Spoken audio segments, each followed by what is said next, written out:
le donneur du sang, une fois arrivé au centre, il est inscrit dans une base de données avec laquelle on travaille tous les processus du centre de transfusion.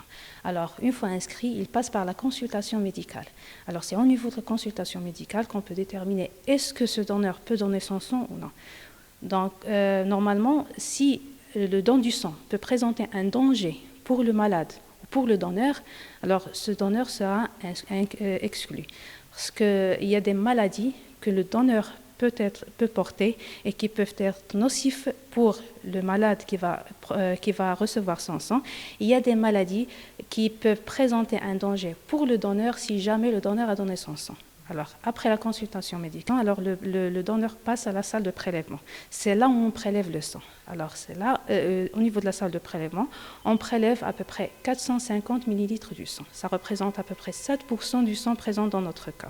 Alors, une fois la poche prélevée, elle passe à l'autre étape du laboratoire. Alors, au niveau de laboratoire, le sang qu'on prélève du donneur, c'est du sang total. Au niveau de laboratoire, on le sépare en 3 constituants. Les globules rouges, les plaquettes et le plasma. Et chaque constituant sert pour une maladie précise. Alors, une fois séparés, les 3 constituants seront stockés dans des conditions, chaque constituant a ses conditions de stockage précis. Donc, pour les globules rouges, ils sont stockés pendant 42 jours dans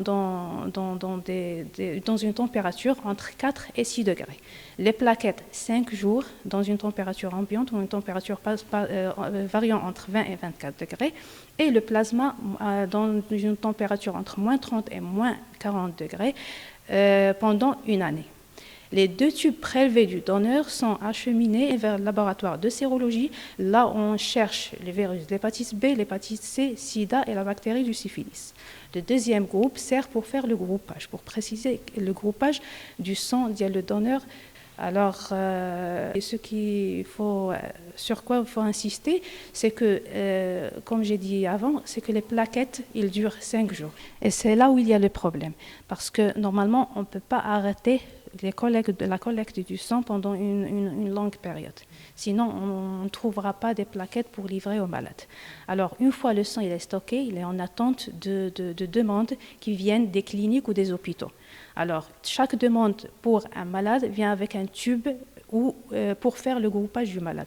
Alors, une fois le groupe sanguin déterminé, alors on livre au malade la poche qui lui convient, soit pour les CGR, soit les plaquettes ou le plasma, et avec le groupage qui correspond au malade.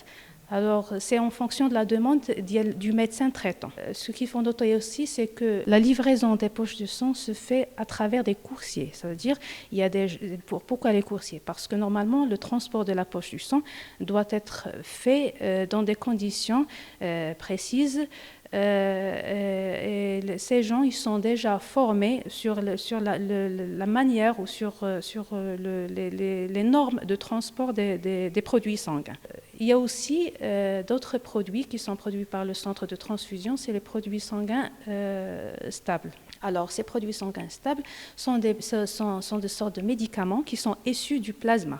Alors, le plasma collecté, il y a une partie qui part directement au malade, il y a une partie qui est collectée et qui part vers des laboratoires à l'étranger, là où ils sont fractionnés, ça veut dire là où ils subissent un fractionnement, c'est-à-dire l'extrait de ces médicaments. Je cite l'albumine, les immunoglobulines et les facteurs 8 et 9, les facteurs de coagulation 8 et 9. Et chaque médicament est destiné pour une maladie spéciale.